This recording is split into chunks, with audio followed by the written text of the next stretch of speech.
Genecia, thank you so much for joining me today. Thank you, Chris, for having me on your show. Well, I'm looking forward to this because we're going to be talking about something that I believe is crucial for every business in every industry, and that's building a network. But before we get started on this, I've had a chance to read your bio. But for people who don't know you, can you give them a little bit of a history about what you've done and how you've got to where you are today? Well, I now run a network called Soul Rich Woman, a leading female entrepreneur network here in Southeast Asia. And before that, I run a cafe retail chain. We were in 3 countries: Singapore, Malaysia, and Indonesia, and we had 18 franchisees and licensees.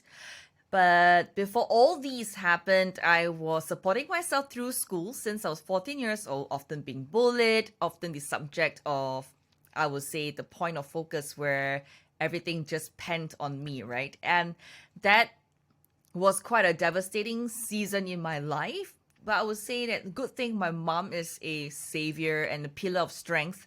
And she's always telling me to turn my mess into my message. Later on, I became Miss Singapore. I also graduated as an occupational therapist, and then I started my consulting business, teaching leaders, CEOs, and politicians in personal branding, and then guiding them on their speeches on stage.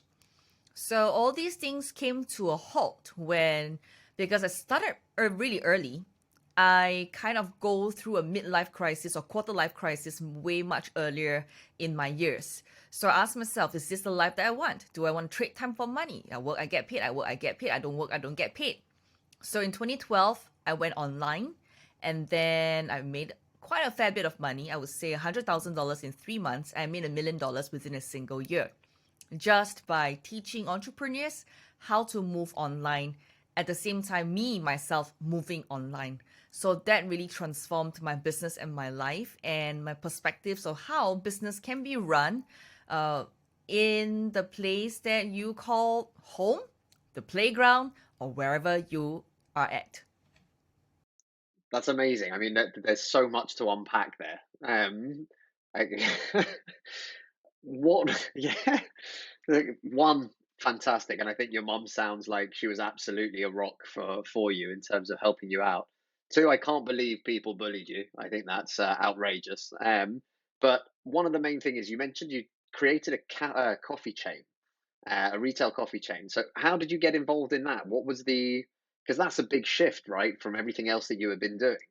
Yeah. First and foremost, because I've got money in my bank.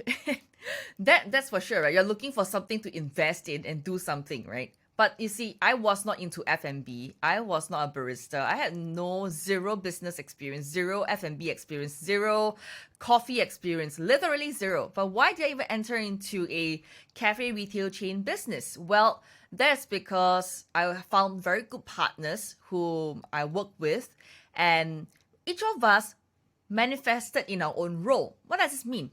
It means that I was good in PR and marketing. The other partner was in franchise. One partner was in operations. The other one was in something else. So all of us came together and our powers combined, we have Captain Planet. So literally, we function legally and individually to the best that we can, and that's how we grew the business. So 3 things I learned: in partnerships, always have legalities of contracts involved, who do what, and also what kind of say equity each of us do. If the company make money, what is the equity involved? Do we need to top up to a certain amount? If there is no money in the bank, will there be dilution of shares? So all these things must be spelled out. Okay, that's why we were successful, because we spell everything out clearly. The second thing is each of us function in our own role and zone of genius. Don't overstep. Just do what we do best. We come over, we agree to disagree. Last but not least is to really put our minds together and have one leader. You can't have 2 lions in a jungle.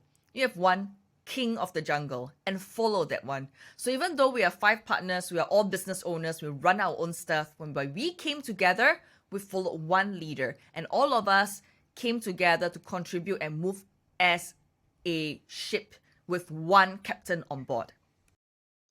That's amazing, actually. There's a couple of things you mentioned again, like the idea of everyone staying not in their lane, but actually being able to concentrate and focus on what they do best so that they're focusing 100% on the task that they're going to succeed at. And then the second thing is obviously that leader thing. I think this is so important for any startup, right? Is everyone's opinion matters, but there has to be one decision maker. And at the end, well, it all rests on that person. He or she has to take the responsibility, whether it goes really, really well or whether it goes really, really badly.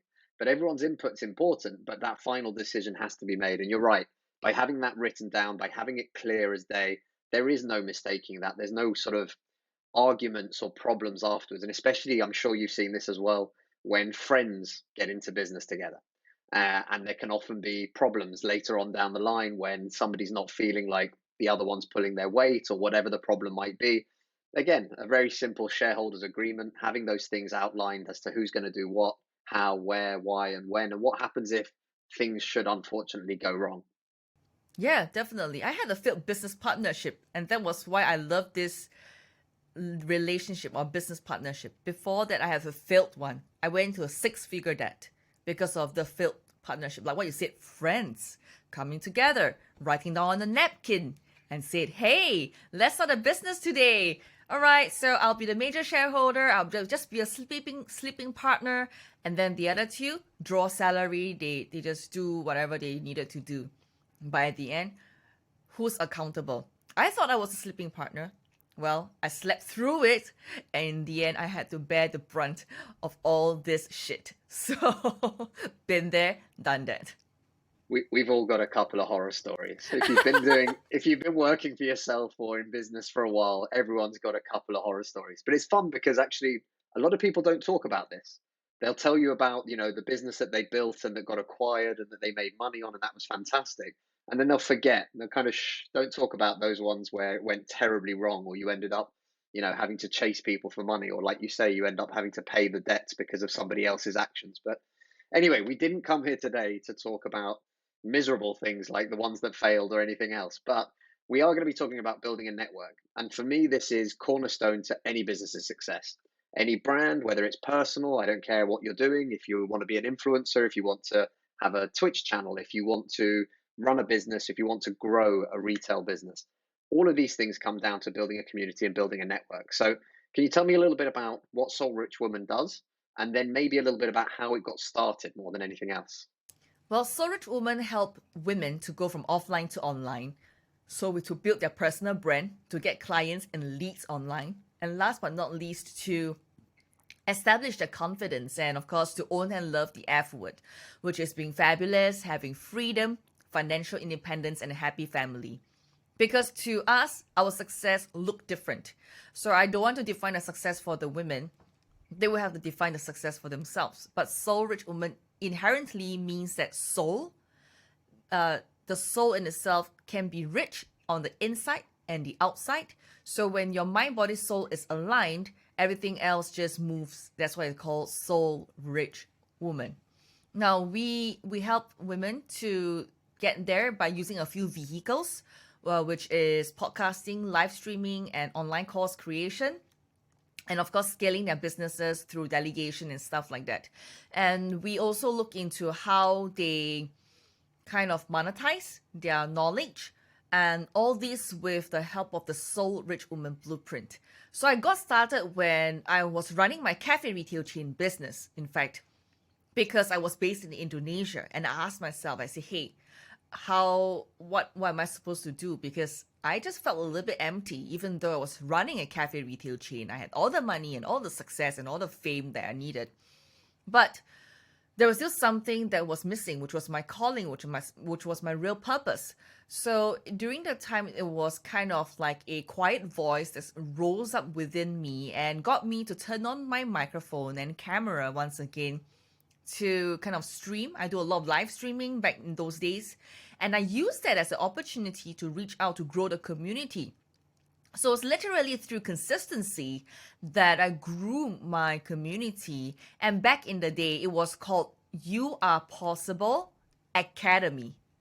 And that was interesting because came from my book, which was Personal Branding Secrets You Are Possible. But you see, when you have a community, you need to learn to listen.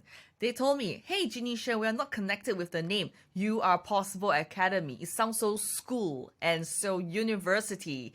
Can you have something different? So in 2015, I rebranded the entire brand and I changed it to Soul Rich Woman, making it into a pink logo, there's circle, and then soul. If you notice my logo, my soul word is the largest word amongst the three other words.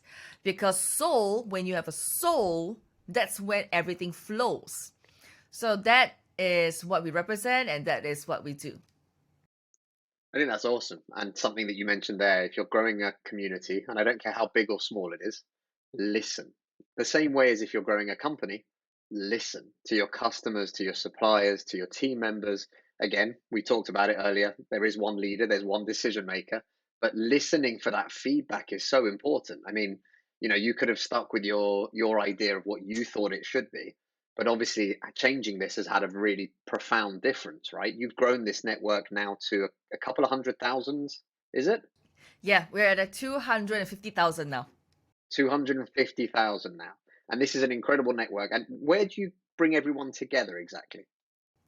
Well, it is an online platform, so everybody just gathers there. But as per an online platform it is, sometimes there are people what we call the active, and of course those that are still, sometimes break away to do their own stuff and then they come back again. I think that's fantastic. So you're helping all of these women, and I'm guessing this is people all over the world, and you're helping them to find ways to monetize what they know and their knowledge base online. So is this mainly by doing things like courses and things like that, or is it just helping them identify opportunities in other lines of online business as well? We serve four groups of women. The first group are the full-time entrepreneurs. That means they either own a cafe retail chain, they own a studio, a fitness studio. So we work with people like that. Or solopreneurs who want to scale their business, like from being offline, they are trading time for money, to monetizing their knowledge and experience and expertise, to scaling up or delegating by building teams or putting in systems and processes. The second group of people we serve are the 9 to 5 employees with intention to quit. Intention to quit means that they already want to quit and they are just finding ways to make equal amount of money before they quit. So there's kind of sense of security. So that's one group. The third group is 9 to 5 employees with no intention to quit. They just don't want to quit. They don't want to do anything to quit. They want to build their personal brand. They want to monetize some of their influence and their knowledge as a thought leader. So that's why they come to us. The last group are what we call the stay-at-home moms. Quite interesting. I never expected this group to rise up, but they probably have been in the corporate world for many years. They were not like, they were not like moms forever. They were like moms, corporate moms, working moms, and then later on, because of something happened, they need to quit their jobs from their corporate life and then they need to stay at home. So these are the stay-at-home moms whom we serve. They want to rise up once again because now their kids, 16, 17, 18, they're looking into ways where they can live their life once again and be continuous, I would say, role model to their children instead of being left behind. It's like, hey mom, I don't think you're so into the society these days. You're just staying at home and washing my plates and doing the chores and you don't know what's happening outside. So these are the women who don't want to be seen as the stay-at-home people who don't know anything, but in them they have so much capability, there's so much talent and so much passion. So yeah, these are the four groups of people we serve. How are you continuing to grow your network? I'm guessing you're using a very similar blueprint to what you actually teach within the network, but how are you growing that network currently? Is it doing things like appearing on podcasts? I'm guessing has a good impact on this, but can you give people an idea of what they could do as well to try and grow their community? The fundamental thing is to be consistent before you talk about anything else, because I think consistency, no matter what platform you're on, you're definitely going to grow. Even you start with 0 viewers, don't be afraid to keep posting. Even your TikTok videos, nobody's watching, you just gotta keep going at it. Because only through consistency, which is tough because our social currency these days are based on the likes, based on shares, and based on views, right? But I want to assure you this. When you have database in your emails or database in your bank account, that is king. So I have come to a point where when you first build a network, you must have consistency. When people see you enough, give them an opportunity to opt into your content, either through an email or a phone number or something like that, in exchange to solve their one problem immediately. Last but not least, be authentic, be who you are.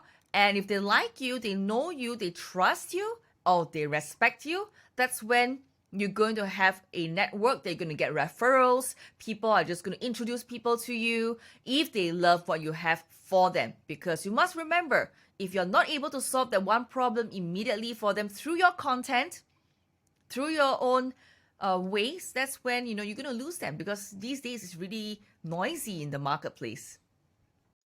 I think, again, I agree with you completely. Consistency, that's the biggest bane. I've been running a digital agency now for 13 years. The number of times I've had clients say to me, no, video doesn't work for us. And I'll say, how many videos have you done? They'll say, well, we did the one.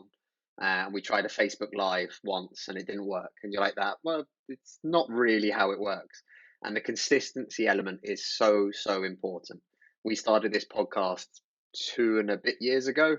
And literally, when we started it, it was an experiment. We just wanted to see what it would take to set up and launch and record a podcast. So we started as a team and we pulled together 6 episodes, and that was all it was.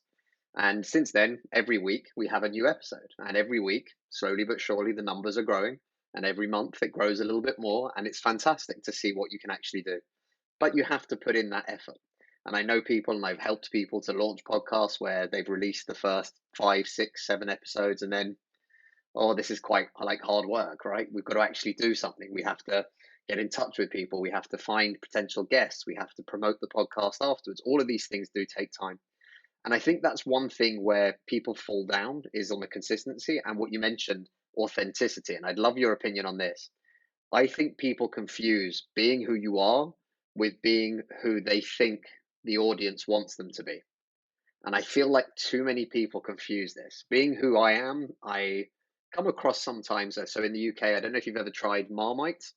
It's it's when their advertising was fantastic. You either love Marmite or you hate Marmite.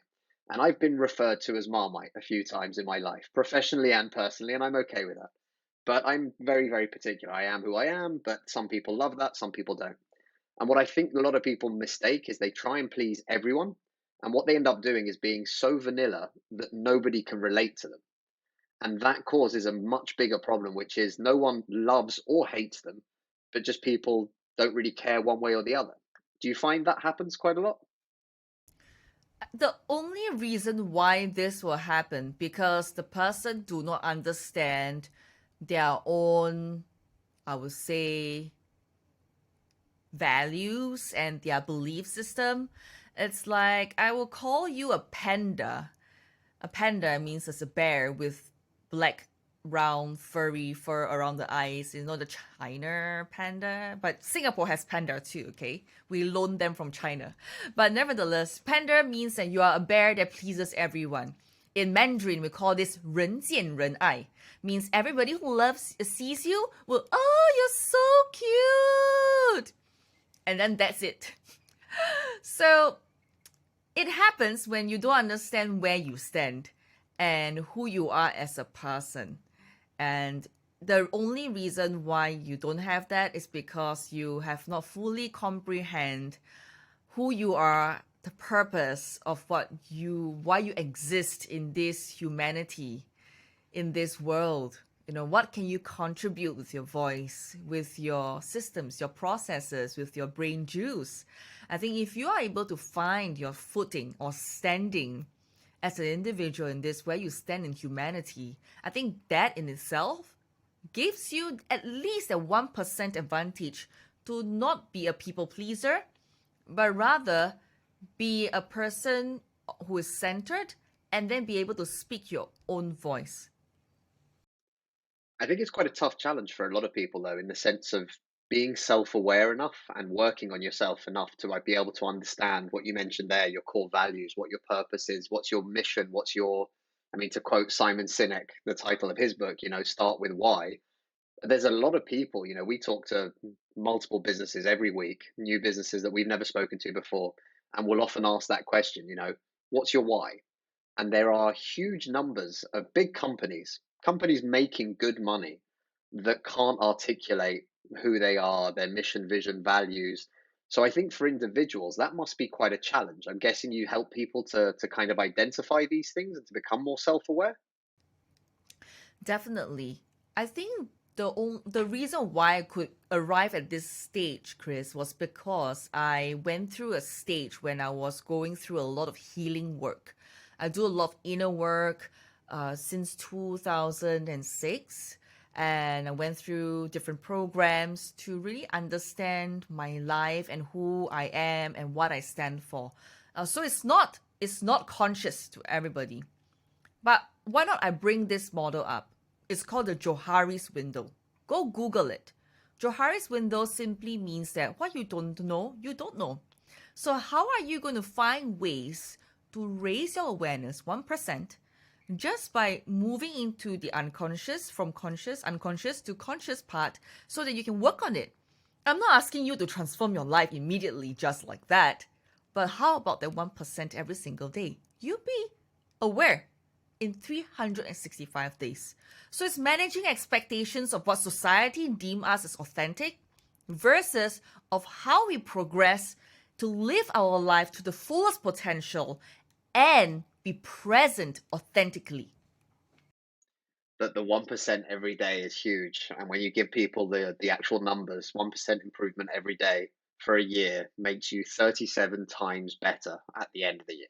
So when you look at those numbers and you see the compounding effect, it really makes a difference, and it's huge. The value is absolutely huge, and I do think that there is still a challenge, like you said, when you're going through that process. I've done a fair amount of this myself, and a lot of reading around the subject and understanding the psychology side of it as well, right? To understand who you are and what you want, and also to be honest with yourself. I think a lot of people find that hard to sit down and say, no, I hate this job, or no, I don't ever want to work in this industry again, or no, what I really want to do is X.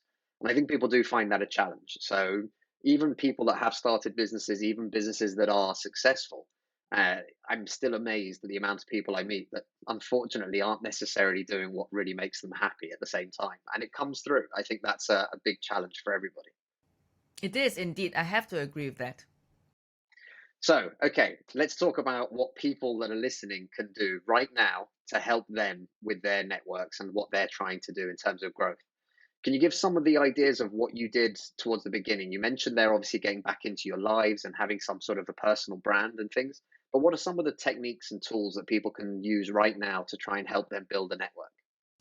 List down the, I would say, 10, 20, even 30, 40, 50 people that is in your network right now. List them out, write them out, and then categorize them. Are they people whom you are able to contact them, and then maybe arrange a meeting to kind of hang out and find out a little bit more what they do, and then spark something from there. So I think that's one way. The other way I would say, so this is reaching into your current network, right? So the second way is to look into your social media, where what kind of content are you sharing, and then you can call for I would say, a peer-to-peer group. I think that was one way as well, and say, hey, I have this common topic in digital marketing, in specifically Facebook ads, optimizing that. Okay, so I'm looking for a group of people. Are we able to discuss and come in and chat about it? Something like that, a peer-to-peer group. And I think the third one, for me personally, I use this strategy a lot, is through mentors. So I have a few mentors, and it was through the mentors network that I grew my network as well. Because we want to be hanging out with people who are bigger than us. Because it is their positivity, their energy, they have so much more than what you have.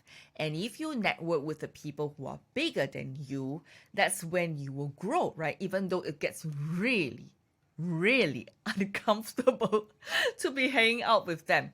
So I think these are the key strategies. It comes back to the idea that we're the sum of the five people that we have around us. So the more people that you can actually spend time with and grow with, the better it is. And like you said, I can imagine it is remarkably more uncomfortable than sitting there and being the big fish in the small pond. But moving and being the small fish, sorry, in the big pond makes a massive difference, and that really changes things. And then you hear my mentors talking about, the billions and the billions and the millions, and then you're like, okay, all right, that billion is our one. It sounds like they're $1, and it's like $1 million to us.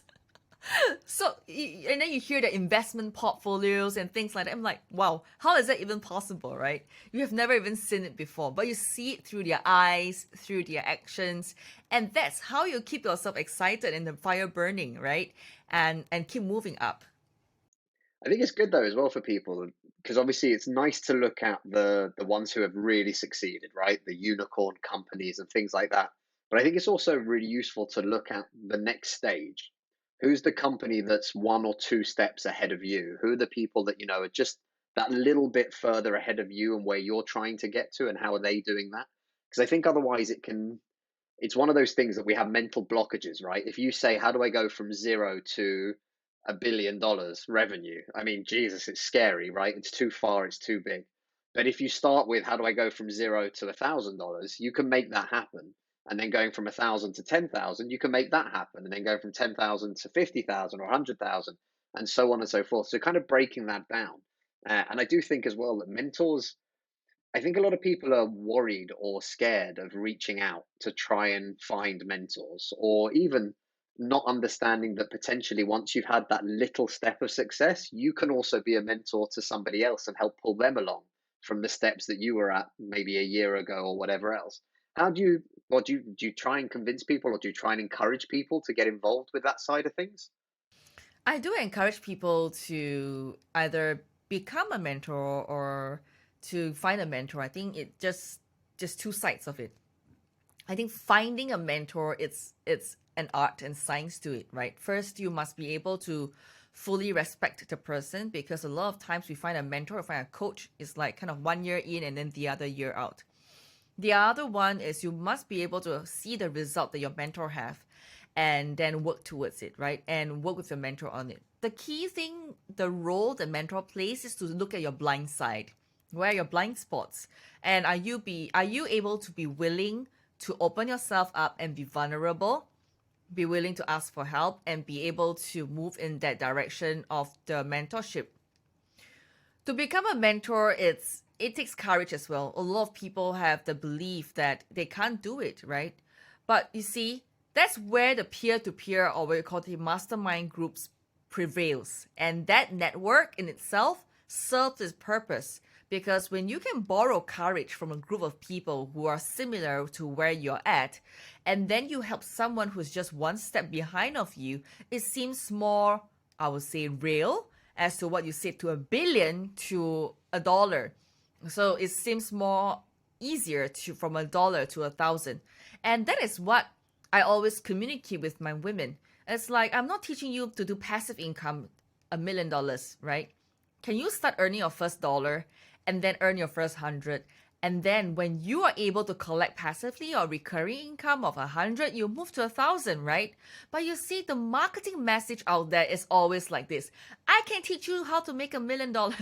And then in your mind will be like, okay, I've got to find a network. I got to build a network that has 1 million customers, or I'm going to find a way to make my $1 million in, I don't know, a single month, for example. So that gap needs to be filled with people whom are going to be stages of your life where they are like ladders and steps to move you through a journey where every single step you move is a mindset change. Every single ladder you climb is a transformation. So that process is an ongoing process that you must accept in order for you to move. It's challenging though, and what you said there, I often hate on this. Often, I'm a bit of a hater when it comes to the online course industry as a whole, and it's not in a bad way or anything else. It's because, like you just said, what you see out there is this funnel will make you $1 million whilst you sleep. and it'll all happen in like 6 seconds or whatever after you've paid somebody $10,000. All the people that I know, all the people that I've met over the years, anyone who's had a successful business, whether they've sold it, whether they're still running it now or anything else, and even if now they're in a position like you mentioned, where they've got investment portfolios and everything else, they all had to work very, very hard. I don't believe there is any magic secret that you press a button and this filter goes live and you just make money. And I've worked with hundreds, I don't know, probably 1,000 brands over the last 13 years. And again, the same thing is true. Most people are looking for this magic button that you suddenly turn on the website settings, and boom, there you go. I'm making hundreds of thousands of dollars every month, and I just sit back and it's great. I don't agree with that. And I think this is where people really fall down and they get burnt, I think, very quickly. So, they try one of these courses, it turns out they didn't make $1 million. And then they go, well, the internet's crap and, online sales don't work or websites don't work or SEO doesn't work or whatever it is that they've tried and that's failed. And I think that's a real saddening fact about the world that we live in, where people are just looking for that instant, I just want to press here and create cash, which just doesn't exist, in my opinion. There are more people buying The Secret and sitting on the couch watching The Secret versus people doing The Secret. Well, this is, I always talk about the idea of being the old, when the first sort of gyms started and gym membership, it was great. Basically, the way they made money was they would sell 1,000 memberships, but only 100 people would go to the gym. So when you're looking at the numbers, you're like, this is fantastic. People want to lose weight or get fit or be able to run or whatever it is. And they sign up to a gym, they spend the money, and then they go home. And like you said, they turn the TV on or whatever it is, relax. They're paying for the gym, so that counts, right? And then obviously don't see the results. But the gyms, as a business model, it was fantastic. You're in a 12-month contract, even if you never come back. Thank you very much for your money. Yeah, but I think a lot of times there are the different reasons why they don't want to do the work. I think there's a lot of pain involved. That's one thing I discovered. Pain about working hard. There's this emotion part. If they work hard, there's some trigger response in their subconscious mind. The other piece will be family or people around them when they work hard to achieve their dreams. Why do you need to work so hard? Hey, come and relax. 9 to 5. Balance family and life. So it's really who you hang out with that matters. And that's why you're right. Your network equals to your net worth. Your network equals to the asset that is above the neck. So where do you want to be? It's never just about what we know, really. It's who we know. Yeah, absolutely. I always love the expression, if you're the smartest person in the room, you're in the wrong room. Yeah, I don't want to be the smartest person in the room. I always go to a place that, I don't know anything. But that's what we're looking for, right? You want to be challenged and you want to grow. And to do that, you have to be with the next set of people. Okay, so before we start thinking about wrapping up, is there any books other than yours? But you can give yours a plug as well if you like. But are there any books that you recommend that people read, especially if they're trying to set up their own business? For me, I think one of the big books that will be really looking into the blue ocean strategy, the red ocean strategy. I think this is something that needs to be educated. Because when we start with think that it's this big ocean that we are in and we are the unicorn to be, but hey, if you understand how this entire process is going to be like, it's going to help you to position your company even better. And just before we wrap up, where can people find you and how can people connect with you, Genecia? Well, if you love today's episode, you can find me on Facebook, LinkedIn, Instagram, TikTok at Genecia Alluora. And that is GeneciaAlluora. Genecia Alluora. And if you love today's episode, I have 2 free gifts for you. Book number 1, Secrets of Personal Branding, a book that I wrote. And number 2 is How Do You Delegate 80% of your to-do list to your assistant so that you can focus on your zone of genius and make money online. And these are available for downloads at soulrichwoman.com. That's soulrichwoman.com. soulrichwoman.com. Genecia, that's awesome. Thank you so much for taking the time today. Thank you, and more power to you.